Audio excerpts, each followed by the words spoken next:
you can't underestimate the power of faith. You shouldn't underestimate the power of faith right now, especially underestimating the power of faith in yourself. Never underestimate the power of faith in yourself. Hello, beautiful people. Welcome to the snow moon of February, the full moon in Virgo. This video is going to be quite intense. I launch now a kind of a trigger warning. Not that not anything I say is not intense. Everything I say is pretty much intense. But it is not so much because of this particular moon. It is because of what we have lived until this moon that the message is quite intense. A snow moon relates to the snowfalls in North America when winter time reaches the peoples of the north.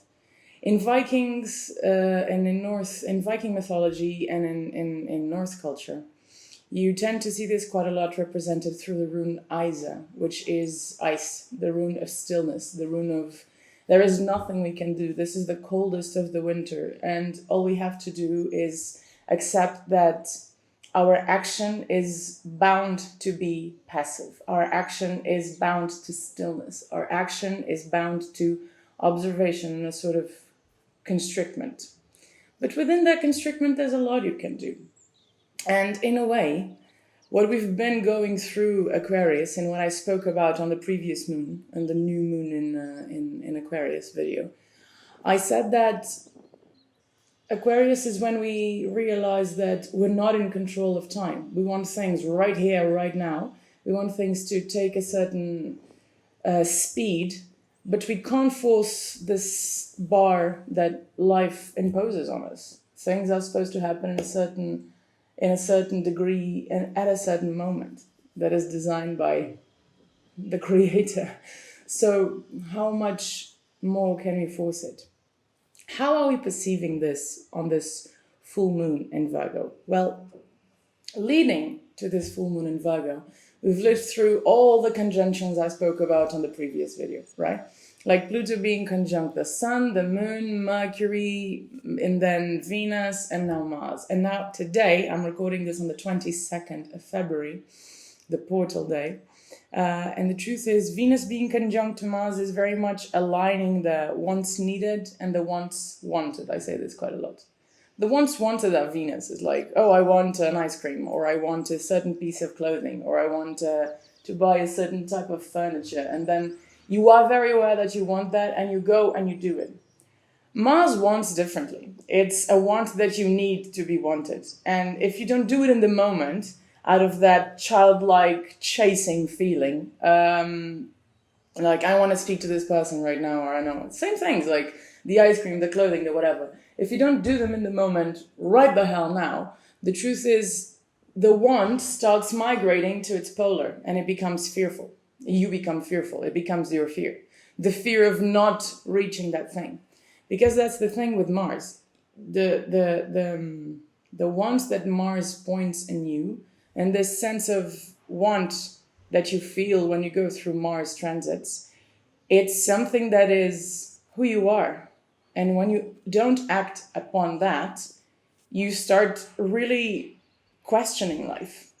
You really start questioning, what the hell am I doing here then? If I'm not here to do these things.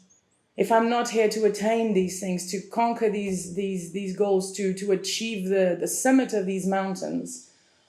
What is my life for? What am I living for?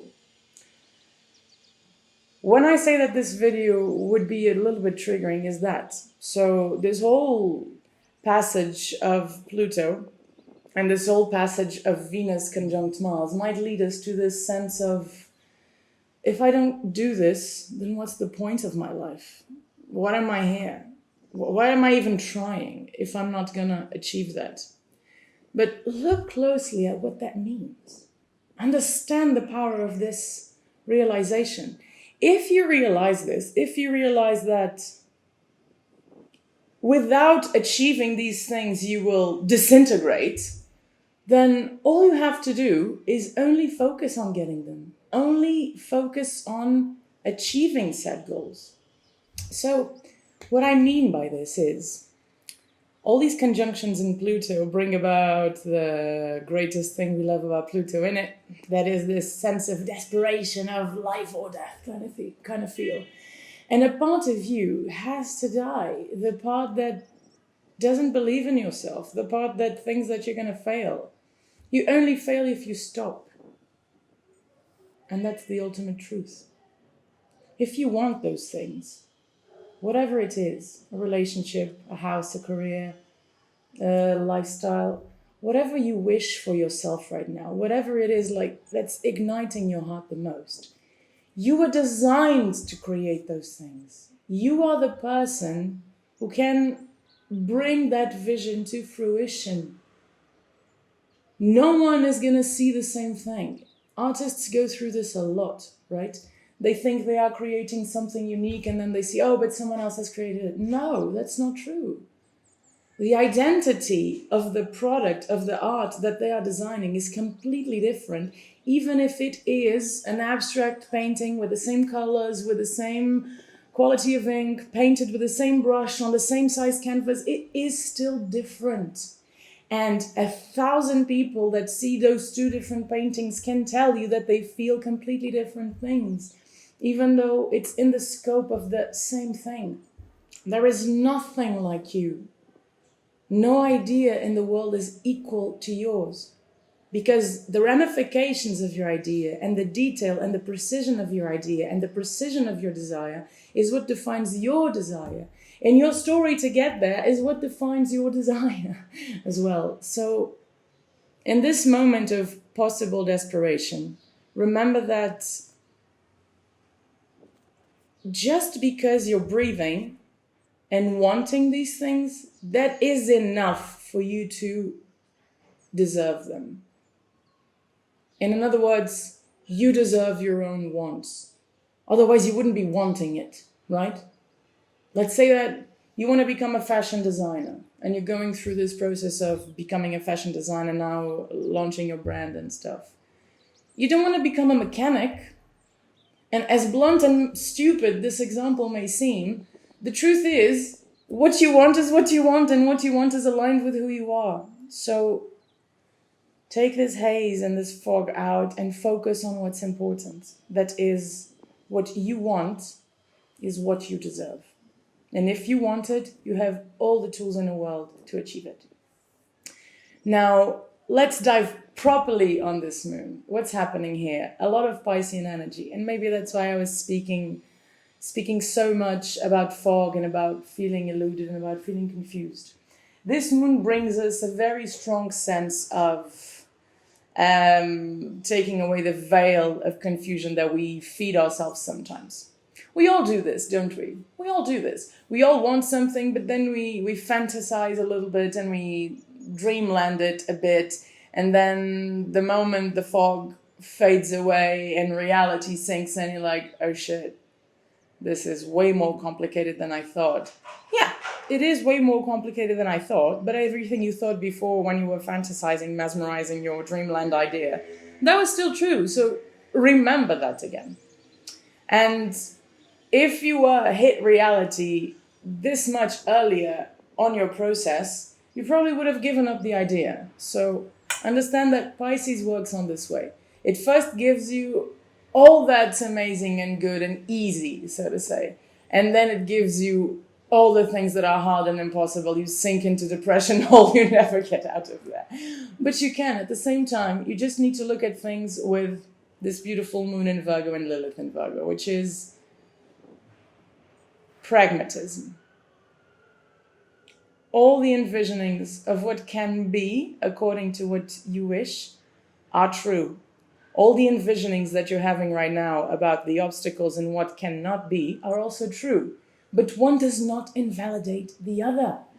You want something, you fear it's not going to happen. The fear is not going to disappear for your courage to coexist. Your courage is not going to disappear despite the fact that you still have fear. Both coexist with you at the same time. So this new moon really invites you to accept this moment of your life where you see that your goals are massive, you really want to do a lot of things. There is nothing wrong with that. You just need to be able to understand each consequence, each side effect, each point, each ramification of the journey you're about to incur in. And when you understand all the different aspects of your wants and this journey and this path you chose, you will see that, okay, when this happens, I have A, B, and C as collateral. And when this happens, I can counter it this way. Is all about this pragmatism of devising countermeasures and being as ready as you can for it. And even if you don't have a backup plan, even if you don't have a back person, even if you don't have backup resources, you still have yourself and you still want it. So you take a deep breath and you do what Virgo does best. You sit down, you observe, and you just start envisioning, how can I make this happen? And the answers shall come to you. That is the beauty of Virgo. Virgo learns easier through observation than having a teacher. So embrace that in yourself right now, because that's how you feel. This is what's really underlying here right now. The fact that Chiron and North Node are conjunct in Aries in a degree of Libra means that your partner and your loved one might be the person that's inclining your journey the most. Our partners have a tremendous effect in shaping ourselves. That's true. Like they become the shapers of our character, of our physique, of our emotions, of our mind. But also they allow us to see that we are more capable than we think. The opposite is also true. If, let's say, you are having a fight with your partner and they say something about you that's not so nice, that's not so enforcing from the difficulty you're living right now, that is also not a lie. Of course, maybe you want to break up with that partner, I don't know. But at the same time, understand that the partner in your life is the one guiding your path. So if they say something positive about you, something positive, masculine, in the sense of you can do this, see that in the past you have done it, or see that you have this capability, you can do that, it's probably because you're living a more negative side of things, right? You're feeling more like, oh, I can't, this is impossible, I'm not going to achieve it. So they reinforce you with this masculine. If you're being too masculine, if you're being too positive, I'll do this and I'll do that and I'll do that, and then they bring you a comment that's more negative, more observant, more cautious, naturally, they're just pointing out the things that you are not seeing. And that's okay. Yeah, sometimes it comes off in a very terrible tone and then it escalates to a fight and yada, yada, yada. But the truth is, they are the ones pointing the way right now. Not so much friends as they were in the 2 previous moons. Saturn is conjunct, Sun is conjunct, Mercury, there's a lot of energy going on in here, so envisioning your career is very much a topic on this moon. And remember what I said in the beginning, snow moon, snow is falling, steadiness is necessary, even if you are in the land with no snow like I am right now, even if you don't feel the coldness of winter and the stillness of winter. It's that vibe is still in the air in here even, of course, because it comes from the sky. That vibe of feeling that things don't move forward and feeling that things don't really go ahead, you know. It's a blessing.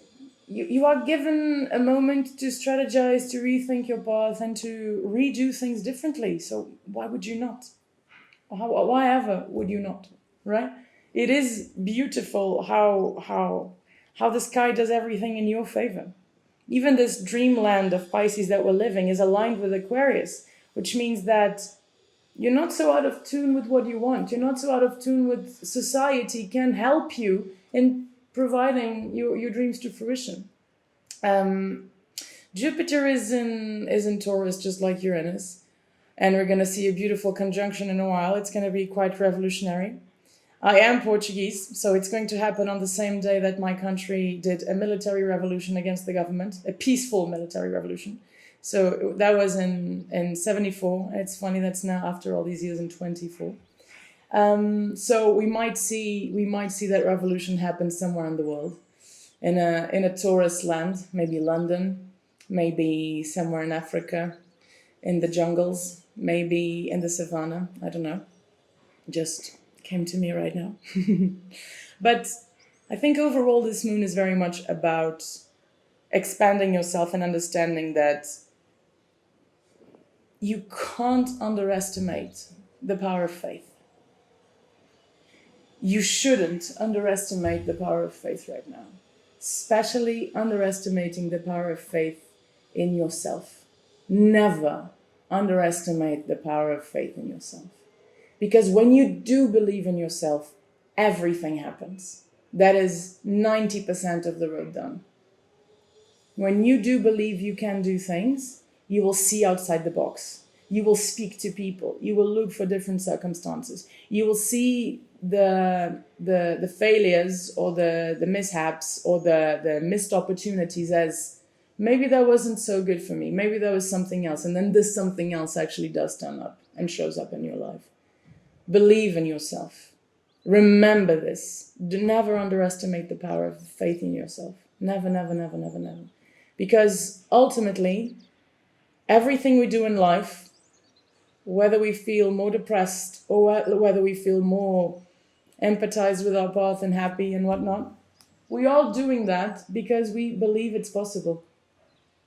Whether it goes well or whether it doesn't go well. So we're guiding ourselves through faith. Always never underestimate that power. And with this, cherry atop of the cake, remember, if you want it, you deserve it. So how can you not believe it? It's like want equals deserve equals faith. And it's kind of a strange formula, but it is true. If you want it, you deserve it. So then, on this full moon in Virgo, a beautiful moon that is in a degree of Taurus, remember that the things you want to manifest, the ideas you want to put materialized in matter form, yes, there are a lot of side hustles to it, there's a lot of ramifications to it, there's a lot of impossibilities and negativism around it, there's a lot of things you might lose, but how many things are you willing to lose to win the one thing that you truly want? And that's the light that exists at the end of this tunnel. So, in connecting this moon with the next one that we're going to have in Libra, one thing I can say that can connect both is the fact that this one moon that we're living right now, it's filled with oppositions. Ta-da! What does that mean? Relationships. We're going to see relationships in our life for what they are. We're going to feel that we either want to be or not want to be with people. And it is a game of sensitivity. Do they understand my sensitivity? Do they understand my mind and the way I see things? Why do they get offended when I say something? And remember that people's reactions are people's reactions. That's it. May seem stupid to say, but that's the truth. People's reactions have nothing to do with what you just said. People's reactions are a personal, individual, isolated bubble experience. Your opinion, again, is an isolated bubble experience as well. So when you project your opinion to others, you might have an intention that might not be understood. They say, oh, you so offensive when you say those things and yada, yada, yada.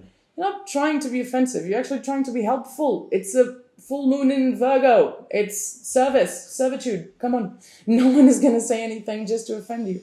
So remember that people's reactions are people's reactions. They are not a consequence of they are a consequence of your opinion, but they're also a consequence of a byproduct of the inner self-work that is happening or not. But on the next moon, on the next full moon, this job continues because it's the first time this year and for a few months now that we are finally dealing with others. We've been dealing a lot with ourselves. We've been dealing a lot with squares and conjunctions and like do the inner work, see yourself, see what you don't want, see the people you don't want, see the dreams that you don't want, go after what you need, understand what you need, choose what you want, yada, go. There's so much choice going around about ourselves and defining like the contour of who we are, that now we are invited to, okay, you are this new person, you came out of the cocoon, so now put that in others. Are others aligned in making you more you? Are others aligned in helping you achieve higher goals and become the future you? Are the people around you helping you achieve future you? Are they aligned with the vision of future you? Do they empower you in that sense? Are they cheerleaders of future you? That's what this moon is about. Next moon, it's a product of your choices on this moon. It's like you chose your allies well or not. And in that sense, and again, it's a very, very, very light moon because these conjunctions are here to tear us apart. So in tearing us apart, there's not much vessel now to deal with stuff. So. But overall, again, it's a moon of choices. It's keeping on choosing the right people to stay in your life and choosing who to be confident with, who to confide in, and what people to keep around because they are aligned with future you. Next moon is very much about this. Very, very, very, very, very much about this. And at the same time, you're going to feel that probably people that have been in your life for a long time, you didn't see them for a side of their personality that now on this full moon in Pisces you will see. And in a month, they're going to be like tied to the hip because they represent a bigger thing in your life, for they are aligned with future you.